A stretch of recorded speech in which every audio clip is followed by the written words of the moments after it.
Good morning, good afternoon, good evening, YouTubers, wherever you are. I'm going to be reading another chapter of my book, How to Get Out of Babylon, and this will be section 5.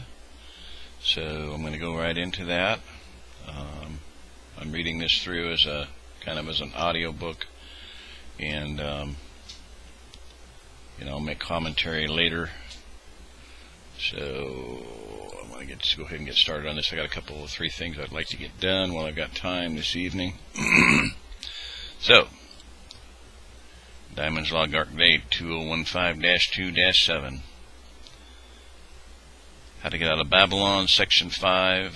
This is starting with, I'm going to make just one comment here. The first section here is titled All Things in Common.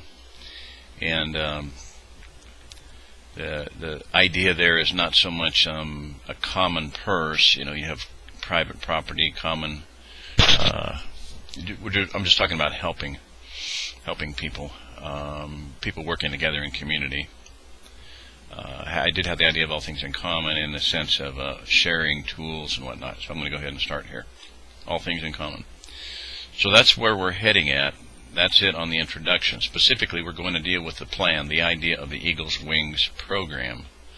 Initially, I'm done with the introduction overall, but just a real quick background of the evolution or the development of this, things that laid the groundwork for it. The plan itself all kind of came together within 3 days. But in the book of Acts, you had people sharing, holding all things in common, and when they had a need, the need was met. It began with people selling land and laying the money at the apostles' feet. They were selling land that was out in the country so that they could minister within the city. I believe it's the opposite now. That was the beginning of the church era, and now at the end of the church era, I believe that we need to sell the properties in the cities. It's too late to minister by and large. The salt needs to be preserved. The carcass is dead. It's rotting. And the church needs to get out of the cities and go out into the country so that the salt can be preserved for a time when it is needed. That's basically the book of Acts, what I see applying to today. And I saw that back in 1993 when we first began waking up and realizing who we were and learning about identity, what I would call Israel identity. Another guy, a Christian, Don Paul, writes a series of books. He was a Green Beret. Called Everybody's Knife Bible. He wrote Great Living in Grubby Times and a general book on preparedness. They are really excellent books, very well written, very concise with brand new information for a lot of people. He advocated the concept of working together. He said if you have 5 families or 5 members, that by pooling their resources they could have 5 times the amount of things available to them. Instead of every single person buying a chainsaw, you might be able to use 1 or 2. Let's say you felt like you needed to have a drill press. Well, 1 drill press could serve for everybody. So you expand your capabilities and resources. By pooling resources, you multiply them. So I proposed this back then, and the reaction was, no, well, I bought mine and it's my stuff and I'm not going to share it. Well, at that time we probably had 10, maybe 50, maybe 100 times more stuff than other people, and they still refused. And so, okay, fine, well and good. Next section, Mormon Trek on Foot. A friend of ours, one of my wife's friends in Colorado, is a Mormon, and she told me one time how she went to a reenactment of the Trek West, and she said that some of the poorer Mormons used carts. They didn't use wagons, so they didn't have so much money tied up in moving. They walked. They had hand carts that they pushed or pulled, I'm not sure which, and they put their belongings on the cart and they walked. A collection would be taken up.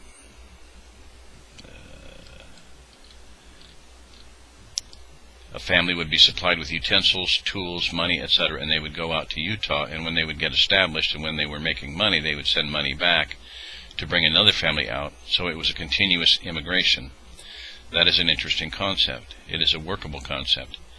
It is kind of part of this idea that you have continuous exodus, immigration into Missouri, Arkansas, Kansas, and I would say Oklahoma. Missed that back then. Idaho, Michigan, or wherever, but it's a continuous exodus out of the cities over the next 3 years, several years. So I proposed the idea of sharing, again, to a home church group that we had here in Kansas, 2000 or so, and everybody pretty much was like, it doesn't work, it can't happen, it won't happen, it's communism. I said, well, it did work. It worked in the book of Acts. If at no other time in history, it did work in the book of Acts. Amish land purchase. Another thing I heard about, then you have the idea of the Amish. I just heard this last week, and it's a fabulous idea. A certain man, an overseer, is given a full-time job of going around and raising money. His goal he is supposed to raise is $30,000 per month, and some of that is gathered from tithes and some from the business owners, and some of the business owners maybe contribute more, and wealthy people contribute more. Then that man's job is to take that $30,000 and buy farms. Well, $30,000 will buy 30 to 40 acres in this area. So every month this man is responsible for purchasing 30 acres a month, let's say. This man said some people describe the Amish as being the last intact or separated Israelite tribe. Whether that's true or not, I don't know, and I don't have any speculation as to which tribe that would be, but a very intelligent, very wise observation, possibility. As far as this practice, a very wise and very intelligent. Why can't we put that principle into practice? If everybody in the cities would tithe to an organization or a committee or a treasurer or a caretaker, we could go around and purchase land. This would be a storehouse, basically a bishop storehouse. That's exactly what the Mormons call it. Put money into that storehouse for a return to the land, and this can be accomplished. There are people sitting on massive amounts of money, people that have money in 401ks and CDs and money markets and stocks and their IRAs and life insurance and things that are in essence worthless or will be worthless. Many years ago when we came out here to Kansas, we cashed in a life insurance policy and used the money for what we felt was the Lord's work. Building a self-sustaining civilization. James Stivers, an author in the book The Holy Conspiracy, speaks of the fact that the South was very close to being a self-sustaining civilization, that it was a Celtic, Scottish-Irish society. It was butting heads with the Roman imperial one-world mentality. And now, at this point in time, this is the 6th time in history when the Celtic mindset is again warring against the Roman imperial one-world mentality. Charles Jennings, another author, his website is truthinhistory.com, made the statement that in the South, when a boy came of age, he was given a working plantation. And so that, and what I had just read from James Stivers really clicked and said that's possible. We can do that. There's no reason why we can't. We can gather construction materials and we can have homes built for young men and families as they come of age so they can start having children right away without waiting and without paying off any mortgage. The house will be paid for before they ever get married. This is how the whole idea of the possibility of it evolved. We've already been thinking about alternative homes. For many years we've loved cordwood. We've now figured out that you can use cob, which is a mixture of clay, sand, and straw, as mortar for the cordwood. That reduces the expense even more. You're not paying for cement and whatnot. One major factor in building a community or a civilization that will be self-sustaining is to have all the areas of food production, manufacturing, and raw materials in operation locally. One man, when speaking of Missouri as a good place to live, said that it could be a nation in itself, because there is everything in the state to be survivable. I have heard that there are more cattle grown in Missouri than any state, including Texas. A community must be able to grow, build, or produce everything it needs, or be able to have enough valuable products to trade or sell to get those things it does not have. Build and live in debt-free homes. Around Passover, I had prayed. I was at work, and all day long, just from my heart, I was praying, Lord, deliver me from the hand of the oppressor. Deliver me from the hand of the Midianite. At 2:45, the boss came around and said, we are having a meeting up in the break room, and about 20 of us were laid off due to lack of work. I just said, praise God. That was a very quick answer to prayer. I've been delivered. I have no job now, but I was delivered. Well, 6 months later at Tabernacles, I got my answer, and that was to live in a home that is completely paid for. No mortgage, no rent to a landlord, virtually no expenses for heating and cooling. You must understand that this is a major revelation that most people never figure out. The average family spends over $1,000 a month on something they do not own and may succeed in paying off just before they die, if then. Then estate taxes steal a lifetime of hard work from the scriptural rightful heirs, the family of the deceased. Why do you think it is called a mortgage? The word is from the French and means death debt, or death pledge. You're pledging your life to pay that mortgage off. you statistically will not pay it off before you die. So building your own home, you have in reality made yourself a millionaire by putting the $500,000 to $1 million that you would have spent on housing, which you will never own, into your own pocket. An earth-bermed house is 6 times cheaper. If you build an earth-bermed home in the summertime you have a 60-degree temperature. If it's 110 degrees outside, it's 60 degrees inside, and that's very livable. You don't spend any money on air conditioning whatsoever. Grow some trees out front, some vines, buy some solar screen netting, and shield off the south side, and you've got yourself a very comfortable home. In the wintertime, with a proper stove with thermal mass, it's going to cost virtually nothing to heat it. Because you're going from 60 degrees to 72 degrees, you're only heating 12 degrees. If it's 0 degrees outside, everybody else is heating how much? 72 degrees.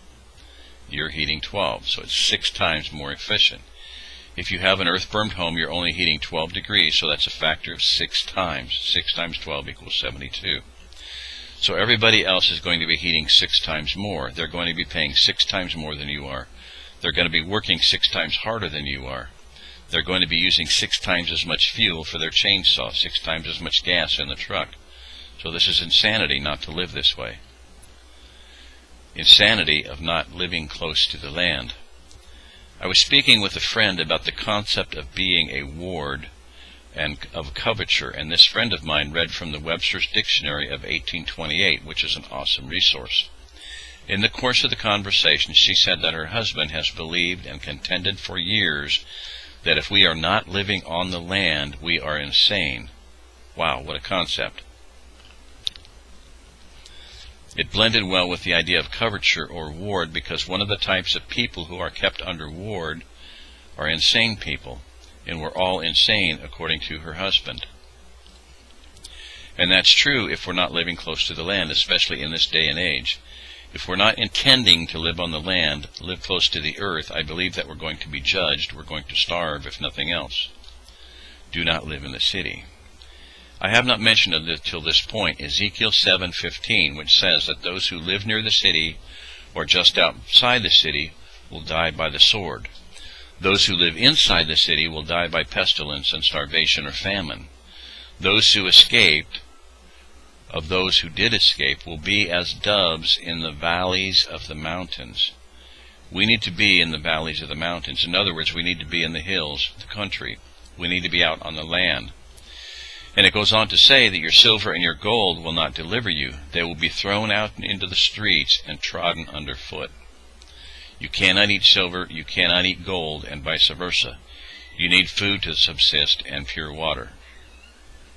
All right, and chapter 5. I think I said 6 earlier. Section 5. All right. There you go. And I'm just going to end with that. I'll make a few comments there just really quick. I don't want to get into belabored comments because I'm intending to do this as a read. One footnote there about, where was it? Gosh. All things in common, Mormons, Michelin purchase, self-sustaining society, oh gosh. Well, I guess we'll just let it go with that. It was something I was going to comment on, but oh, God, I apologize. I'll just leave it at that.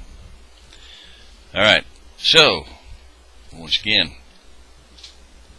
you're going to see things changing here in this country, people, really quick. This year, no question, I want to say, Teotwaki, the end of the world as we know it. I mean, the end of the lives that we have known are going to be over this year. And I believe there's going to be a remnant. I believe by and large they're going to be congregating, gathering, where the Lord can take care of them all. And that's here, Ozark Plateau. So, there's going to be a remnant. This is Jerry Diamond. If you're listening to this, you are the remnant.